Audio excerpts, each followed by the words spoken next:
Cerita rakyat dari Aceh. Berjudul Kisah 7 Lelaki Bersaudara. Dahulu kala di sebuah desa, hiduplah sepasang suami istri petani yang dikaruniai 7 anak laki-laki. Anak sulungnya berumur 10 tahun dan anak bungsunya berumur 2 tahun. Untuk memenuhi kebutuhan sehari-hari, suami istri tersebut menjual hasil taninya berupa sayur-sayuran. Namun pada satu waktu, nasib malang menimpa warga desa tersebut. Desa itu dilanda musim kemarau berkepanjangan, sehingga membuat seluruh tanaman di kebun mati. Seluruh warga desa kekurangan bahan makanan. Begitupun keluarga dari petani sayur itu. Bahan makanan kita telah habis. Kita sedang dilanda musim kemarau. Semua tidak ada yang panen. Harus bagaimana kita? Sepasang suami istri petani tersebut menatap anak-anak mereka yang masih kecil-kecil, sedang tidur lelap. Alangkah kasihannya mereka. Kita tidak bisa memenuhi kebutuhannya. Iya, mereka pasti akan terus sengsara jika selalu bersama kita. Setelah berbicara berdua, sepasang suami istri tersebut memutuskan untuk membuang ke-7 anaknya di dalam hutan yang jaraknya sangat jauh dari rumah. Bagaimana jika mereka kita buang saja ke hutan? Patut dipertimbangkan. Karena kita juga tidak bisa memberikan mereka makan. Agar mereka tidak curiga, besok kita ajak mereka ke hutan. Kemudian saat kita semua beristirahat, aku akan pergi mencari air dan kau menyusul. Baru kita kabur meninggalkan mereka di tengah hutan. Tanpa disadari, pembicaraan sepasang suami istri tersebut didengarkan oleh anaknya yang ketiga. Ternyata ia hanya pura-pura tidur. Keesokan harinya, pagi-pagi sekali, sepasang suami istri tersebut melaksanakan rencana yang sudah dirancang tadi malam. Mereka mengajak seluruh anaknya ke hutan untuk mencari kayu bakar. Ayo anak-anak, bawa bekal secukupnya. Kita cari kayu bakar bersama di hutan. Baik, Bu. Mereka pun menuju ke hutan yang sangat jauh dari rumahnya. Hutan itu sangat luas dan sangat angker. Di dalam hutan tersebut, ada banyak raksasa jahat. Setelah berjalan cukup jauh, mereka pun memutuskan untuk beristirahat di tengah hutan. Wahai anak-anak, ayo istirahat dulu. Baik, Bu. Mereka membuka bekal makanan yang dibawa dari rumah. Anak-anak pun mulai menikmati makanan sederhana itu. Seperti yang direncanakan tadi malam, sepasang suami istri tersebut berniat untuk meninggalkan anak-anaknya di tengah hutan. Setelah saling melempar kode, keduanya pun memulai rencananya. Sepertinya kita kehabisan air minum. Ayah dan ibu akan pergi mencari air di sungai. Iya, kalian beristirahat dulu di sini.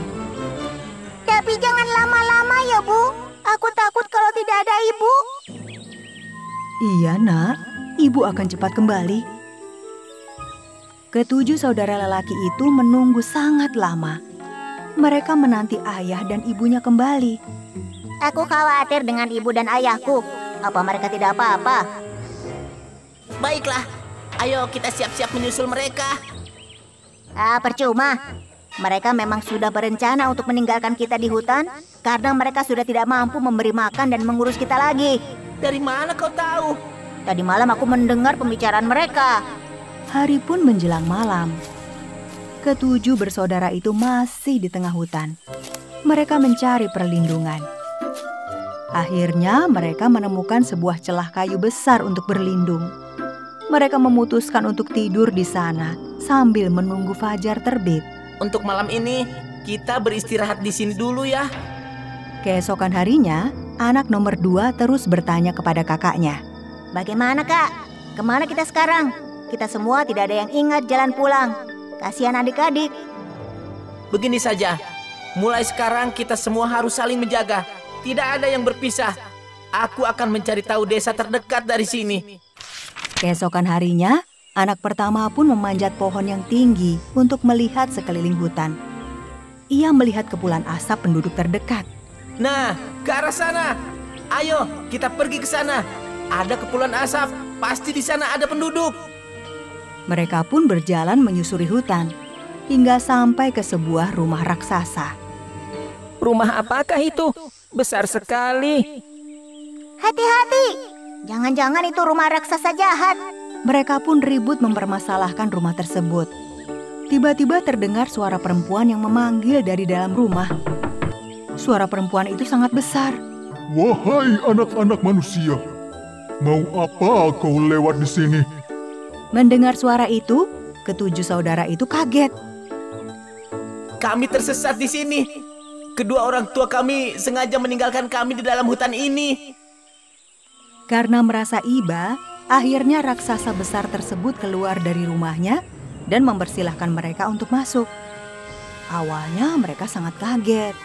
Namun raksasa itu menyambutnya dengan sangat ramah. Kak, aku takut. Tidak apa-apa, kita harus terus bersama-sama. Sepertinya ia adalah raksasa yang baik. Tidak usah takut. Kemarilah, masuk ke dalam rumahku. Mereka masuk ke dalam rumah besar itu dan dipersilahkan untuk makan dan minum sepuasnya. Karena sangat lapar, mereka pun makan dengan sangat lahap. Setelah selesai makan, raksasa betina itu tampak terburu-buru. Sudah selesai? Ayo, cepat naik ke atas loteng rumah ini. Sebentar lagi suamiku pulang. Jika ia mengetahui keberadaan kalian, ia akan memakan kalian. Anak-anak itu sudah berada di loteng rumah raksasa. Benar saja, saat itu raksasa jantan pulang ke rumahnya. Sedapnya aroma ini. Apa yang kau masak, Bu? Daging manusia ya? Oh, iya. Memang ada daging manusia di sini. Namun tidak untuk dimakan sekarang. Wah, kabar baik. Kapan aku bisa memakannya? Besok? 1 atau 2 tahun lagi. Mereka masih kecil. Tunggulah sampai besar sedikit. Sang raksasa jantan pun menuruti ucapan istrinya. Selamatlah ketujuh anak tersebut.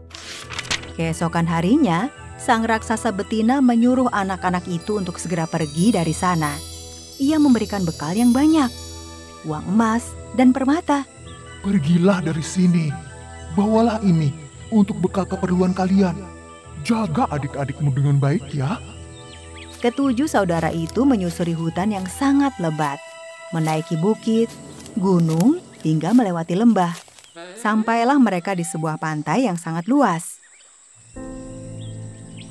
Akhirnya setelah perahu itu jadi, mereka berlayar dan sampai di sebuah negeri yang dipimpin oleh raja yang bijaksana.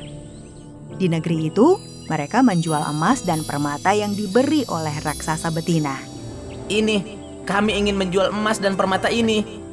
Wah, di mana kau mendapatkannya? Baiklah, semua ini harganya cukup mahal. Uang penjualan emas dan permata itu, mereka belikan tanah yang sangat luas. Kemudian mereka membaginya rata menjadi 7 bagian. Aku telah membaginya dengan rata. Masing-masing dari kita mendapatkan luas tanah yang sama. Waktu berjalan cepat. Tidak terasa sudah 15 tahun kemudian. Selama itu, mereka menanam kebunnya dengan berbagai tanaman. 7 bersaudara itu pun tumbuh menjadi pemuda yang tampan dan sukses mengelola perkebunannya. Si bungsu selalu merasa rindu dengan sang ibunya. Ia pun mengajak ke-6 kakaknya untuk menemui orang tua mereka. Benar, mereka yang membesarkan kita. Jadi kita berhutang budi. Mereka pun menyusuri desa demi desa untuk mencari orang tuanya. Hingga tibalah mereka di sebuah desa yang sangat terpencil. Di sana, mereka menemukan orang tua mereka yang hidup sengsara. Akhirnya, mereka mengajak orang tuanya untuk tinggal bersamanya. Maafkan ibu, nak. Mulai saat itu, kedua orang tua itu menyesali perbuatannya. Mereka akan lebih taat beribadah untuk meminta pertolongan kepada Tuhannya.